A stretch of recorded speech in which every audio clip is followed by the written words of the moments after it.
పిల్లలకి, పెద్దలకి అందరికీ విజ్ఞాన వినోదాన్ని అందించే చందమామ కథలకి స్వాగతం. ఈరోజు 11వ కథని విందాము. కథ పేరు పనికిమాలిన ప్రోత్సాహం. ఇక కథలోకి వెళ్తే, పల్లవరం గ్రామంలో రామయ్య అనే ధనికుడు ఉండేవాడు. అతని తల్లి ప్రవర్తన వింతగా ఉండేది.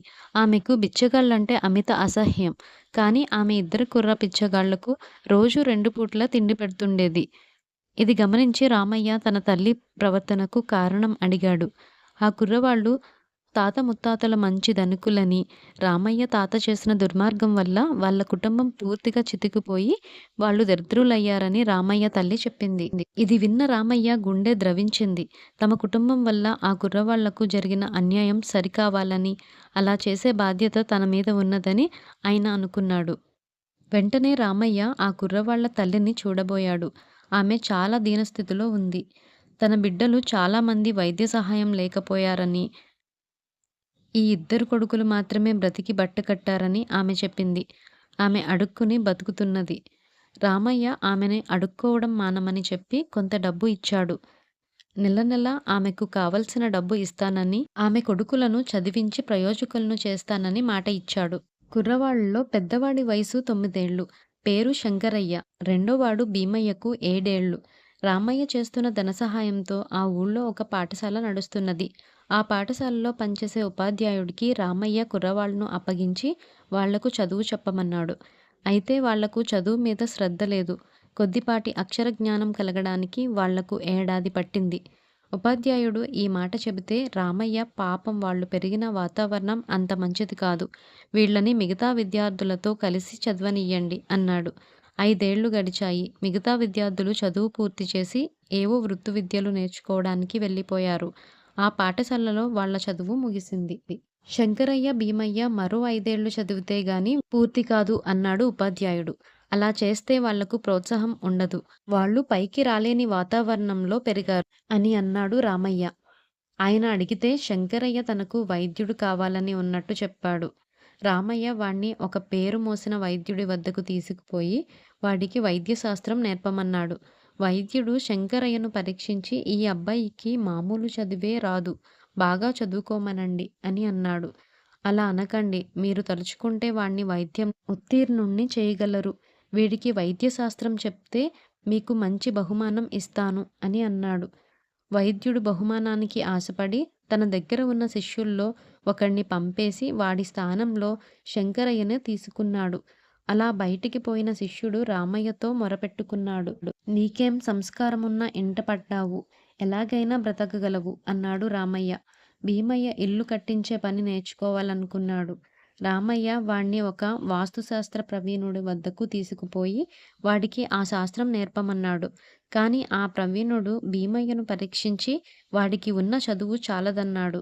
శ్రద్ధగా నేర్పితే ఎవడికైనా ఏ విద్య అయినా వస్తుంది. నేను డబ్బిస్తాను, వాడికి వాస్తుశాస్త్రం నేర్పండి, కాస్త నింపాదిగా నేర్చుకుంటాడు, అంతకన్నా ఏముంది అని అన్నాడు రామయ్య. ఇద్దరూ 10 ఏళ్ల పాటు వాళ్ళు నేర్చుకోగలిగింది నేర్చుకున్నారు.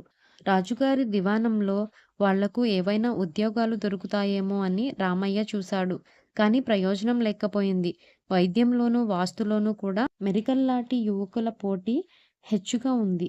అది చూసి రామయ్య రాజుగారిని కలుసుకుని తమ గ్రామానికి ఒక ప్రభుత్వ వైద్యుడు, భవన నిర్మాత అవసరంగా కావాలని, ఆ 2 ఉద్యోగాలు మంజూరు చేయమని వేడుకున్నాడు. రాజుగారు సరే అన్నారు.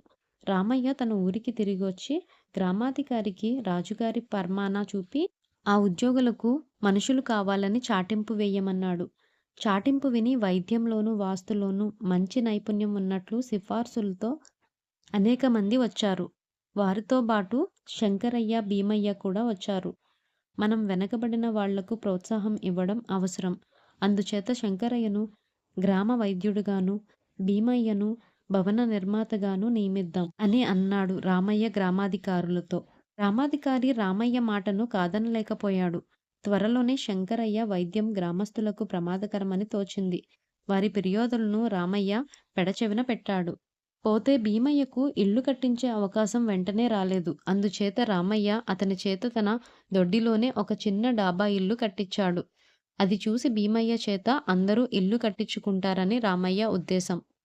ఒకరోజు రామయ్య ఆఖరి కొడుకు గోపాలుడు అనేవాడు కొత్త ఇంట్లో తిరుగుతుండగా ఒక భాగం కూలింది. కుర్రాడి మీద ఇటుకలు పడ్డాయి.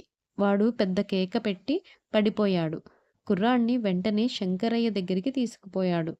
4 రోజుల పాటు శంకరయ్య చికిత్స చేసినా కుర్రాడు బాగుపడలేదు. వాడే రామయ్య దగ్గరికి వెళ్లి, బాబుగారు, అబ్బాయిని మరొక వైద్యుడికి చూపిస్తే బాగుంటుంది అని అన్నాడు. రామయ్య కంగారుగా తన కొడుకును నగరంలో శంకరయ్య గురువు వద్దకు తీసుకుపోయాడు. ఆయన వైద్యంలో గోపాలుడు కోలుకున్నాడు. కొడుకుని ఇంటికి తీసుకుపోతూ రామయ్య వైద్యుడితో, స్వామి, శంకరయ్యను, వాడి తమ్ముణ్ణి వృద్ధిలోకి రావడానికి ఎంతగానో ప్రోత్సహించి చూశాను. నా ప్రయత్నం బూడిదలో పోసిన పన్నీరయింది. కారణం ఏమంటారు? అన్నాడు. వైద్యుడు నవ్వి, మీ ప్రోత్సాహమే వాళ్లకు ప్రతిబంధకమైంది. దాని మూలంగా వాళ్ళు తమ స్థాయిని పెంచుకునే ప్రయత్నం ఏమీ చేయలేదు. మీరు వాళ్ళకి ప్రోత్సాహం ఇయ్యదలిస్తే ఆర్థికంగా సహాయం చేయవచ్చు, మాటలతో ప్రోత్సహించవచ్చు. కానీ వారి విషయంలో ప్రత్యేకతలు చూపకూడదు. అలా చూపటం వల్ల ప్రజలను అనర్హులైన వారికి వదలటమే గాక కొందరు అర్హత గల వారిని నిరుత్సాహపరచడం కూడా జరిగింది అని అన్నాడు. రామయ్య తన తప్పు గ్రహించి శంకరయ్యను, భీమయ్యను తిరిగి విద్యాభ్యాసంలో పెట్టాడు. మరో 5 ఏళ్లు శిక్షణ పొందాక వాళ్ళు తమ తమ విద్యల్లో నిజంగానే ప్రవీణులయ్యారు. పనికిమాలిన ప్రోత్సాహం అనే కథ ఇక్కడితో సమాప్తం. ఈ కథపై మీ అభిప్రాయాల్ని కామెంట్స్ ద్వారా తెలియచేయండి. మరిన్ని అద్భుతమైన చందమామ కథల కోసం మన ఛానల్ని సబ్స్క్రైబ్ చేసుకోండి. మరొక అద్భుతమైన చందమామ కథతో మళ్ళీ కలుద్దాం.